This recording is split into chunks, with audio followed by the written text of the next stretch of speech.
मला एक पहिलंच क्लॅरिफिकेशन हे हवंय, कारण का धनंजय मुंडेंचं एक ट्विट आलंय, हे तुम्ही सगळ्यांनी पाहिलं असेल. आणि माननीय आदरणीय भुजबळ साहेब आणि पुण्याचे पालकमंत्री आणि राज्याचे DCM या दोघांचं स्टेटमेंट असं आलंय, जे तुमच्याच चॅनलवर मी पाहिलं, की माननीय भुजबळ साहेब आणि माननीय DCM आणि पुण्याचे पालकमंत्र्यांचं असं स्टेटमेंट आलंय की नैतिकतेवर त्यांनी राजीनामा दिलेला आहे. हे जे धनंजय मुंडेंचं ट्विट आलेलं आहे हे सगळ्यांनी बघावं आणि वाचावं. त्याच्यात नैतिकताचा न पण त्याच्यात नाहीये, हा पहिला मुद्दा. आणि दुसरा मुद्दा, त्यांनी नैतिकता, केस, अवधा, एक्स्टॉर्शन, खून किंवा कौटुंबिक हिंसाचार, हार्वेस्टरमध्ये केलेले पैसे, पीक विम्यामध्ये केलेला भ्रष्टाचार, ह्याच्या कशाचाही उल्लेख केलेला नाही. त्यांनी त्यांच्या स्वतःच्या तब्येतीमुळे त्यांनी राजीनामा दिलेला आहे, असं त्यांचं हे ट्विट आलेलं आहे.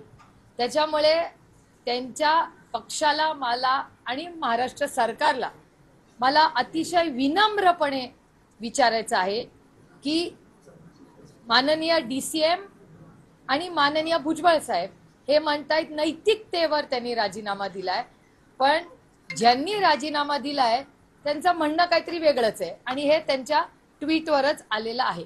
त्याच्यामुळे याचं आय सीक क्लॅरिफिकेशन की नैतिकता म्हणून हा राजीनामा दिलाय का स्वतःच्या तब्येतीमुळे दिलाय. ही विसंगती त्यांच्या मोठ्या नेत्यांच्या आणि ज्या व्यक्तींनी राजीनामा दिलाय त्याच्यात आपल्याला दिसते. हा पहिला मुद्दा. धनंजय मुंडेंवर टीका सुरू झाली आहे या ट्विट नंतर.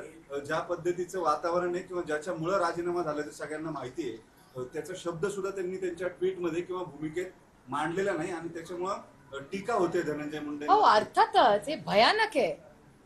जेव्हा तुमच्यावर आज 84 दिवस झाले, 84 दिवस आज झालेले आहेत या गोष्टीला. आणि मला काही फॅक्ट्स तुमच्या समोर ठेवायचे आहेत. आता कालची जी ही चार्जशीट झाली त्यातले फोटो बाहेर आले. चार्जशीट ही सरकारने तर पाहिलीच असणार ना आधी.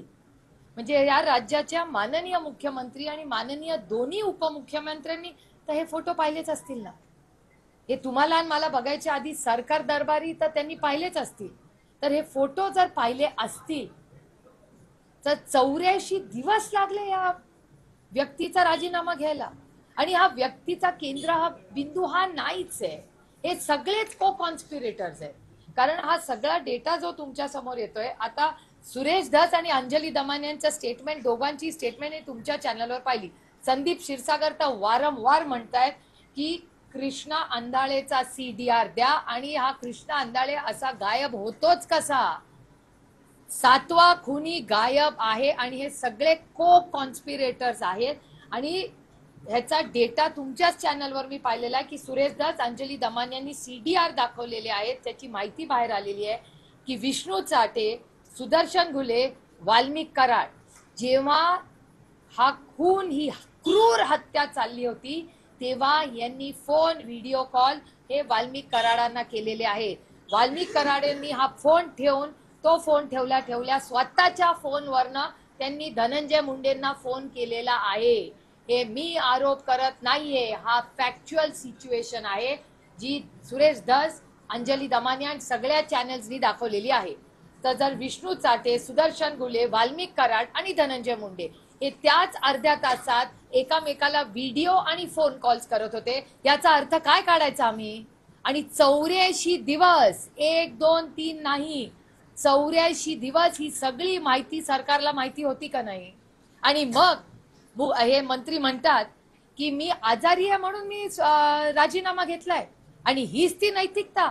मला खूप विनम्रपणे, भुजबळ साहेब माझ्या वडिलांसारखे आहेत, त्या वयाचे आहेत, मला खूप विनम्रपणे भुजबळ साहेबांना आणि विनम्रपणे महाराष्ट्राच्या माननीय DCM आणि पुण्याच्या माननीय उपमुख्यमंत्री आणि पालकमंत्र्यांना विनम्रपणे दोघांना विचारायचंय की तुम्ही म्हणला नैतिकतेवर राजीनामा दिला, पण ज्यांनी राजीनामा दिला ती व्यक्ती नैतिकतेचा नाही म्हणत नाहीये. ते म्हणतात मी, मला बरं नाहीये म्हणून. मग आम्ही खरं काय समजायचं?